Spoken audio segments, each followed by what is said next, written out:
നീ ഇതെന്താ ഉണ്ടാക്കുന്നത്? ബോംബ്. അതിന് നിനക്കിതൊക്കെ ഉണ്ടാക്കാറിയോ? ഈ കോടതി വീട് മുഴുവൻ തീർക്കാൻ ഇവൻ ഒരെണ്ണം മതി. അപ്പോ ഈ വീട് തകർക്കാൻ വേണ്ടിയാണോ നീ ഇതൊക്കെ ചെയ്യുന്നത്?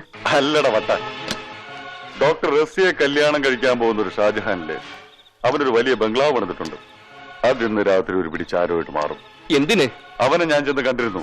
റസിയയുമായിട്ടുള്ള അവന്റെ വിവാഹം നടക്കരുതെന്ന് പറയാൻ. റസിയ നിന്റെ പെണ്ണാണെന്ന് ഞാൻ പറഞ്ഞു. അവനത് വിശ്വസിച്ചില്ല. എന്നോട് പോയി പണി നോക്കാൻ പറഞ്ഞു. ആ പണിയാ ഈ പണി. ഈ പണി അവനിട്ട് കൊടുത്താ നാളെ രാവിലെ അവൻ കല്യാണത്തിൽ നിന്ന് പിന്മാറും. ഞാനാണ് ആ കെട്ടണം തകർത്തെന്ന് അറിയുമ്പോ പിന്നെ എന്ത് പറഞ്ഞാലും അവൻ അനുസരിക്കും.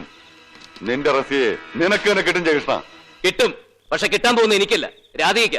നീ ഇങ്ങനെയൊക്കെ ചെയ്ത് അതിനൊക്കെ സമാധാനം പറയേണ്ടി വരുന്നത് രാധിക. അവളുടെ ജാമ്യത്തിലാണ് നീ ഇപ്പൊ കഴിയുന്നുള്ള കാര്യം നീ മറക്കരുത്. ശരിയാ ശരിയാ.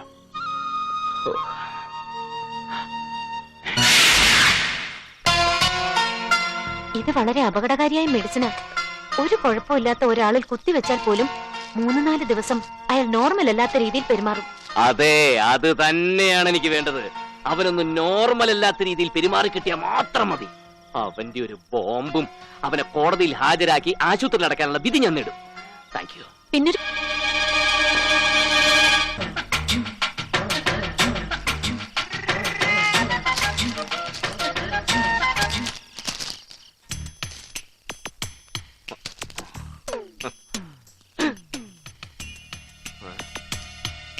ഭാസ്കര, നീ എവിടെയാണ്?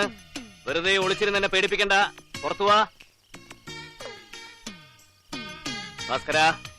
ഒളിച്ചുകളി വേണ്ട ഭാസ്കര. കളി എന്നോട് വേണ്ട. ഏതാ ഈ ഭാസ്കരൻ? അവന് ചെറുപ്പത്തിലൊരു കൂട്ടുകാരൻ ഉണ്ടായിരുന്നില്ലേ, കുളത്തിൽ വീണ് ചത്തുപോയ ഭാസ്കരൻ. ഈ അവസ്ഥയിൽ ചത്തുപോയ പലരും ജീവിച്ചിരിപ്പുണ്ടെന്നേ തോന്നുന്നു. ഇനി നീ ഒളിച്ചും പാത്തും പതുങ്ങിയും ഈ പരിസരത്തേക്ക് എങ്ങാനും വന്ന കയ്യും കാലും തല്ലി ഒട്ടിച്ച് പ്രാന്താശുപത്രി കൊണ്ട് പൂട്ടും ഞാൻ. ഭ്രാന്തൻ.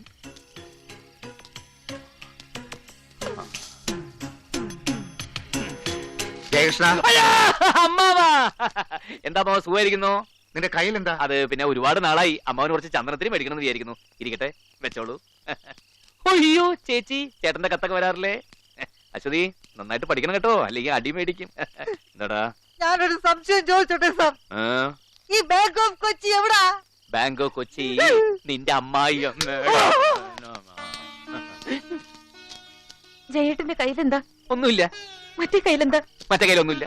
ഇതിലൊന്നുമില്ല, ഇതിലൊന്നുമില്ല, ഇതിലൊന്നുമില്ല.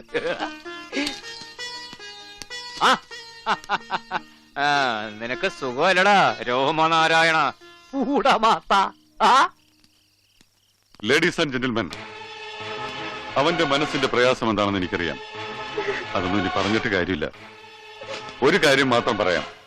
ഭ്രാന്താശുപത്രിയിൽ എത്തുന്നവർ ഭൂരിഭാഗവും സ്നേഹം നിഷേധിക്കപ്പെടുന്നവരാണ്. ജയകൃഷ്ണന്റെ അവസ്ഥ അതാണ്. അവന്റെ മനസ്സിന്റെ മുറിവുണക്കാൻ മരുന്നും മന്ത്രമല്ല വേണ്ടത്. സ്നേഹിക്കുക, കഴിയുന്നിടത്തോളം അവന് സ്നേഹം കൊടുക്കുക. നമ്മുടെ ജയകൃഷ്ണ തിരിച്ചു കിട്ടാൻ വേണ്ടി നമുക്കെല്ലാവർക്കും സ്നേഹം കൊണ്ടൊരു ഉത്സവം തന്നെ ഒരുക്കാം.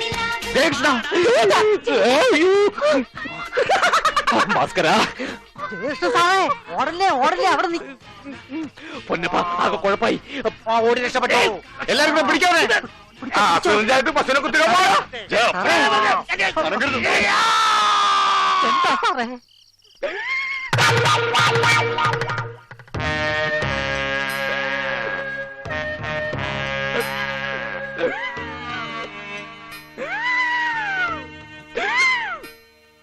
എനിക്ക് ഡോക്ടർ നമ്പ്യാരെയാണ് കാണേണ്ടത്.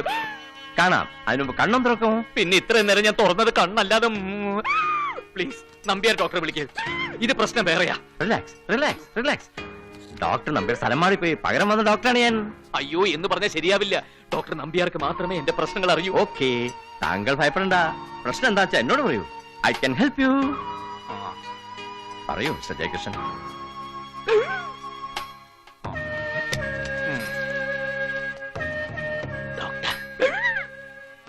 കൂട്ടിട്ട തെണ്ടിയില്ലേ ഹരിനാരായണൻ, അവന് ഭ്രാന്ത. ഡോക്ടർ അവനെ ഒന്ന് പരിശോധിച്ച അവന് വട്ടാണെന്നുള്ളത് ഡോക്ടർക്ക് മനസ്സിലാവും. അവനെ ഈ ആശുപത്രിയിലൊന്ന് അഡ്മിറ്റ് ചെയ്യണം. ഡോണ്ട് വറി ജയകൃഷ്ണൻ, കാര്യങ്ങളൊക്കെ ഇപ്പോഴല്ലേ എനിക്ക് മനസ്സിലായത്. ഒക്കെ ഞാൻ ശരിയാക്കാം. Okay, thank you. Mister Harinarayanan ഇങ്ങോട്ട് വന്നിരിക്കൂ. അയ്യോ,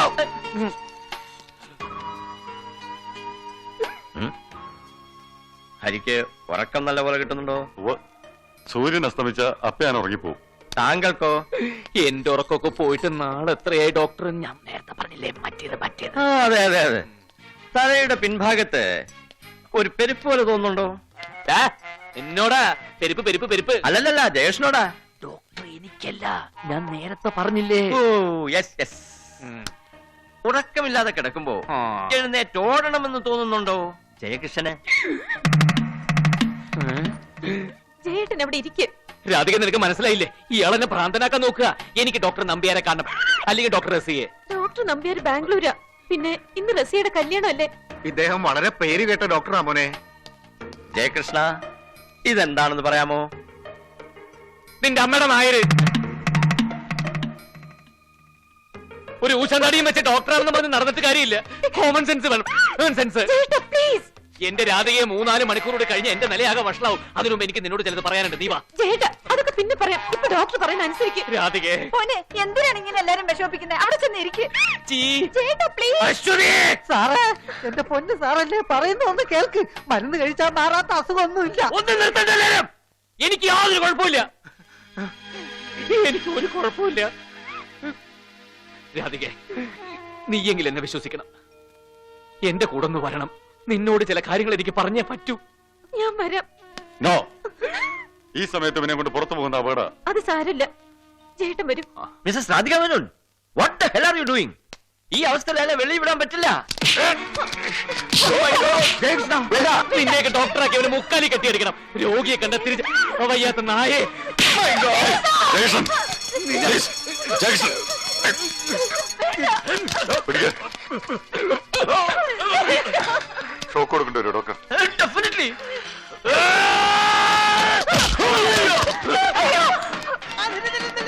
പുറത്തു പോകണമെങ്കിൽ പെർമിഷൻ വേണം.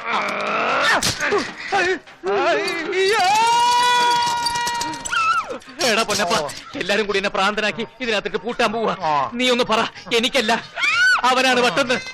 ചേട്ടാ, എനിക്കല്ല വട്ട്, ഇവനാ വട്ട്. പട്ടി. അവനെ പിടിയടാ. കയ്യും കാലം കെട്ടിട്ടാലും വേണ്ടില്ല, അവനിവിടെ കൊണ്ടുവരണം. സാർ,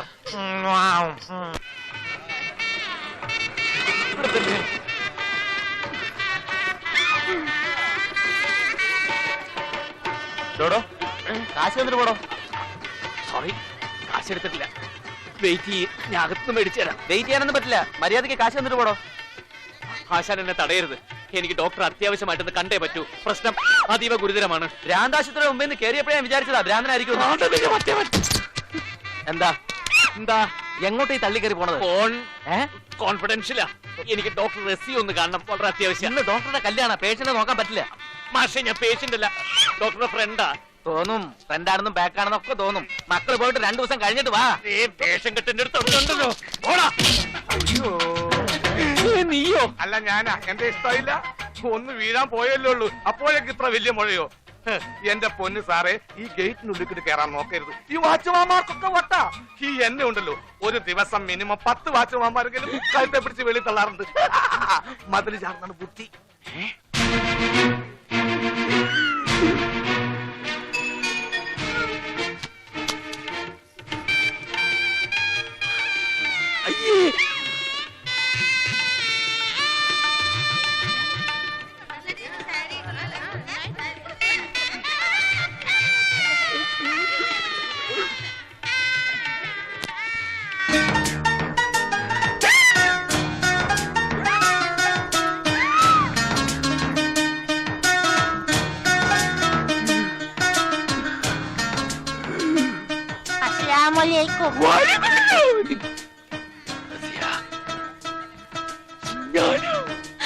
ആ ഇഞ്ചക്ഷൻ എനിക്കിട്ട് തന്നെ കിട്ടി. ഇപ്പൊ എല്ലാവരുടെ കൺമുമ്പിൽ ഞാൻ പ്രാന്തനാ.